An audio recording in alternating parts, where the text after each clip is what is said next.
ہوئے کتنی رقم جو ہے پاکستان کو ملے گی عالمی برادری کی جانب سے سیلاب متاثرین کی مدد کے لیے، کیونکہ 3,30,00,000 سے زائد افراد پاکستان میں بدترین سیلاب سے متاثر ہوئے ہیں۔ ان کی بحالی اور آبادکاری کے لیے مجموعی طور پر $16 ارب سے زائد درکار ہیں۔ پاکستان کو کتنی رقم چاہیے تھی، کتنے کے وعدے ہوئے، یہ جاننے کے لیے بات کریں گے جناب فہد حسین صاحب سے۔ یہ جو کانفرنس ہے نا، یہ اقوام متحدہ کے سیکریٹری جنرل اور وزیر اعظم پاکستان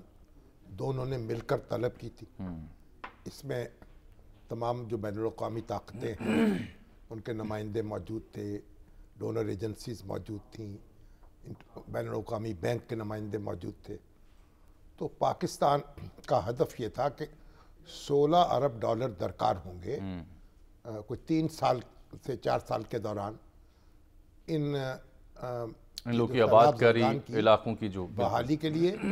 اور پھر آئندہ سے جو صورتحال اس طرح کی ہے اس کو روکنے کے لیے، انفراسٹرکچر کی تعمیر کے لیے۔ اور پاکستان نے یہ کہا تھا کہ اس میں سے $8 ارب ہم اپنے طور پر پیدا کریں گے اپنے ریسورسز سے، اور باقی عالمی برادری، اور $8 ارب عالمی برادری سے اپیل تھی کہ وہ فراہم کرے۔ تو جو میرا خیال وعدے ہوئے ہیں، اعلانات ہوئے ہیں، ان میں تو یہ کامیابی جی فہد صاحب، کس حد تک کامیابی ملی پاکستان کو ان ٹارگٹس کو اچیو کرنے میں؟ شکریہ شامی صاحب اور جامی صاحب۔ یہ بالکل ابھی دیکھیے آدھا دن گزرا ہے اور جو پہلا سیشن تھا وہ ختم ہوا ہے، پھر وہ لنچ بریک ہوئی، ابھی دوسرا سیشن اس وقت جاری ہے۔ تو پہلے سیشن میں ان آفیشلی ابھی تک جو ہم نے کیلکولیٹ کیا تو تقریباً $8.5 ارب کی پلیجز آ چکی، اور یہ میرے خیال میں بہت بڑا کامیابی ہے، کیونکہ ظاہر بات ہے جس طرح بالکل شامی صاحب نے درست بات کی کہ پاکستان نے وہ 16 ارب کا جو ایک فگر تھا اس میں یہ کہا تھا کہ ہم آدھا خود کر لیں گے، تو ہمارا خیال تھا کہ 8 بلین کا ٹارگٹ ہے اور اس کے ہو سکتا ہے اس کے قریب آئے، مگر یہ تو پہلے سیشن میں ہی وہ اس سے زیادہ ہو گیا ہے۔ اب اس میں یہ ضرور ذہن میں رکھیے گا کہ جب یہ آج کی کانفرنس ختم ہوگی اس کے بعد باقاعدہ طور پر آفیشلی جو ہے وہ ٹیبولیشن ہوتی ہے فگرز کی اور دیگر معاملات ہوتے ہیں، لیکن یہ جو میں آپ کو انیشل بتا رہا ہوں کہ وہ رفلی 8.5 بلین اس کا مطلب یہ ہے کہ اور بھی وعدے ہو سکتے ہیں۔ جی شامی صاحب بالکل، کیونکہ ابھی اس وقت جب میں اور آپ بات کر رہے ہیں تو وہ سیشن جو ہے وہ جاری ہے، اور اس میں مزید پلیجز جو ہیں وہ ایکسپیکٹڈ ہیں کہ کچھ نہ کچھ مزید آئیں گے۔ تو ابھی تک تو یہ کافی زیادہ اوور ویلمنگ رسپانس آیا ہے انٹرنیشنل کمیونٹی کی طرف سے، اور جو ڈونر ایجنسیز ہیں اور جو ممالک ہیں ان دونوں کی طرف۔ فہد صاحب، یہ جو پلیجز کیے گئے ہیں یہ آبویسلی ایٹ ونس تو نہیں ملیں گے، یہ 1 سال 2 سال 3 سال کا مدت ہوگی جس میں یہ ممالک یا یہ ادارے ہمیں دیں گے، اور صرف یہ مختص ہوگا سیلاب متاثرین کے لیے۔ جی بالکل درست کہہ رہے ہیں، اور اس میں دیکھیے یہ کیونکہ یو این کی کانفرنس ہے تو یہ یو این کے تھرو آئیں گے فنڈز، اور وہ پروجیکٹس کے لیے آئیں گے جن کا ڈائریکٹ تعلق ہے پاکستان میں جو فلڈز کا جو تباہ کاریاں ہوئی ہے اس میں جو اس کی ریکوری ہے، ریہیبلیٹیشن ہے اور ریکنسٹرکشن ہے اس کے لیے۔ تو یہ بالکل ایک مخصوص کام کے لیے ہیں، اور یہ اگلے چند ظاہر بات ہے ان کے ساتھ ایک پیریڈ جو ہے وہ سیٹ ہوگا۔ یہی وہ تمام ڈیٹیلز ہیں جو میرے خیال میں جب آج کا یہ کانفرنس ختم ہوگی تو اس کے بعد وہ آئیں گے، لیکن ابھی تک جو ہے وہ بہت ہی زیادہ حوصلہ افزا بلکہ توقعات سے بڑھ کر سب سے زیادہ جو رقم مختص کی ہے، اعلان کیا، وہ تو اسلامی ترقیاتی بینک نے کیا ہے $4.2 بلین کا۔ بالکل آپ درست کہہ رہے ہیں، انہوں نے کیا ہے وہ over a period of 3 years ہے، 3 سال کے لیے وہ کیا ہے۔ اور میری ان سے جو وائس پریزیڈنٹ تھے ان سے میری خود ذاتی طور پر بھی بات ہوئی ہے، وہ بہت پازیٹیو ہیں پاکستان کے حوالے سے۔ انہوں نے کہا ہے کہ جی ابھی ہم نے یہ اناؤنس کیا ہے، اور اس کے علاوہ بھی آنے والے دنوں میں وہ یہ کہہ رہے تھے، یعنی انہوں نے مجھے ڈائریکٹلی پرسنلی کہا ہے کہ آنے والے دنوں میں اور بھی انشاءاللہ جو ہے وہ مدد کے لیے وہ اویلیبل۔ اب آ جاتے ہیں ذرا جو ملکی سیاست ہے نا، اس کا بڑا تعلق ہے، کیونکہ اس کانفرنس کے اوپر اس میں جو اٹینڈنس تھی وہ کیسی تھی؟ یعنی ورلڈ لیڈرز شریک تھے یا زیادہ تر ورچوئل پریزنس تھی ان کی؟ شامی صاحب ورچوئل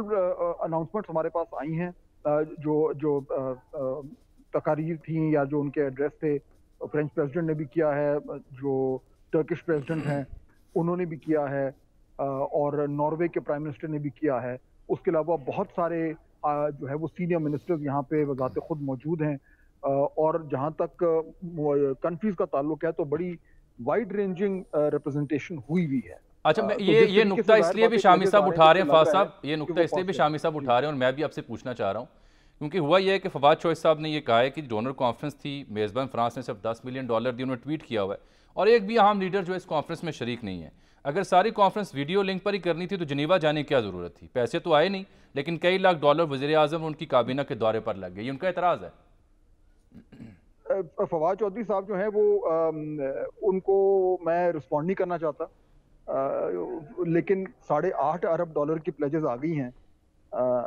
تو میں اس سے زیادہ آپ کو کیا کہوں۔ یعنی ہم نے خود کہا تھا کہ ہم 8 تک ہم خود کر لیں گے اپنے وسائل سے، 16 میں سے، تو 8.5 تو ابھی آ چکے ہیں۔ گویا 100% کامیابی ہوئی ہے آپ کو؟ جی آلریڈی ہو گئی ہے، اور انشاءاللہ ہمیں بہت امید ہے کہ ابھی جو چند گھنٹے رہ گئے ہیں اس میں اور بھی بہتری ہوگی۔ تو آئی ایم ایف کے ساتھ بھی کوئی مذاکرات اس دوران ہوں گے وزیر خزانہ کے؟ جی بالکل، آئی ایم ایف کے مذاکرات، یعنی کہ ایک میٹنگ ہے سائیڈ لائنز میں، کیونکہ ظاہر بات ہے مین تو کانفرنس تو یہ فلڈ کے لیے ہے، لیکن سائیڈ لائنز پہ وزیر خزانہ اسحاق ڈار صاحب کی ملاقات ہے، ایک بہت سینئر آفیشل ہیں آئی ایم ایف کے، ان سے وہ کچھ دیر کے بعد ملاقات ہو۔ فواز صاحب جاتے جاتے یہ بتائیں کہ آرمی چیف بھی سعودی عرب کے دورے پر ہیں، پھر آپ لوگ جنیوا کانفرنس میں ہیں، سائیڈ لائن پہ آپ بتا رہے ہیں کہ آئی ایم ایف کے ساتھ بھی ڈار صاحب مل رہے ہیں، ایک خبر یہ بھی آئی ہے کہ prime minister after this visit of Geneva وہ یو اے ای بھی جائیں گے، کیا یہ درست ہے؟ اور وہاں سے یہ تو میرے خیال میں آفیشلی پرائم منسٹر آفس کی طرف سے اناؤنسمنٹ آئے گا، لیکن یہ بالکل اس سے یہ واضح ہو رہا ہے، اگر آپ نقطہ سے نقطہ جوڑیں جو کہ آپ دونوں بہت زبردست طریقے سے کرتے ہیں، تو آپ کو ایک پکچر جو ہے وہ نظر آنی شروع ہو جائے کہ جس طریقے سے انٹرنیشنل کمیونٹی نے رسپونڈ کیا ہے اس اپیل پر اور جو دیگر معاملات ہیں، تو حالات کچھ بہتری کی طرف جا رہے ہیں۔ تو اس کا مطلب ہے یہ جو فوری ڈیفالٹ کا خطرہ یا مارکیٹ میں ایک بڑی عدم استحکام کی صورتحال ہے، اس کانفرنس اور ان وزٹس کے بعد آپ سمجھتے ہیں اس میں کچھ بہتری آ سکتی ہے؟